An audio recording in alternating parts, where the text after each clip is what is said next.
শুরু করিতেছি মহান আল্লাহর নামে, যিনি পরম করুণাময় এবং অত্যন্ত দয়ালু।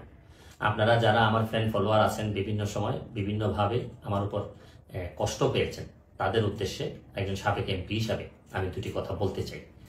আমি আপনাদের এই সংস্কার, কোটা সংস্কার যে আন্দোলন, এই আন্দোলনে বা বৈষম্য বিরোধী ছাত্র আন্দোলন, এই আন্দোলনে কোটা সংস্কারের জন্য আমি সবসময় আপনাদের সাথে ছিলাম এবং এটাতে যারা আহত নিহত হয়েছেন তাদের পক্ষেও, এই বিচারের পক্ষেও আমি ছিলাম।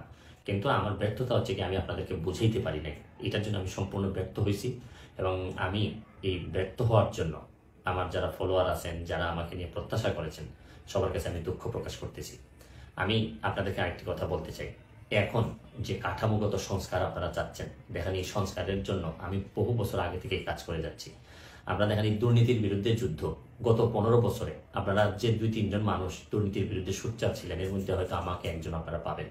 আপনারা জানেন যে আমি এসালামের বিরুদ্ধে নিজে বাদী হয়ে মামলা করছি টাকা পাচারের জন্য।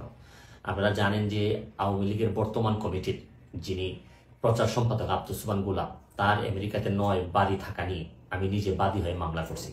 আমি পুলিশের সাবেক আইজিপি বেনজিরের বিরুদ্ধে নিজে বাদী হয়ে দুদকে মামলা করছি। মহান সংসদে আমি তার বিরুদ্ধে বক্তব্য দিছি। মতিউর, যে কর কমিশনার মতিউরের বিরুদ্ধে আমি মামলা করছি। আমি সালাম মুর্শিদের বাড়ির নিয়ে মামলা করছি। আমি সালাউদ্দিন, কাজী সালাউদ্দিন যে ফুটবলের দুর্নীতি নিয়ে আমি কথা বলছি। ওসি মুয়াজ্জেমের বিরুদ্ধে আমি নিজে মামলা করছি, করে তার 8 বছরের সাজা হয়েছে ডিজিটাল নিরাপত্তা আইনে। আপনারা জানেন যে জীবনে যত ঝুঁকি ছিল, আপনারা জানেন যে এই কোটা আন্দোলন শুরু হওয়ার 2 সপ্তাহ আগে আমি প্রেস কনফারেন্স করতে বলতে বাধ্য হয়েছি, আমি জিডি করছি যে আমার জীবনের উপর হুমকি আছে এইসব দুর্নীতির বিরুদ্ধে প্রতিবাদ করতে গিয়ে। সুতরাং আমি এই যুদ্ধে সবসময় চেষ্টা করছি।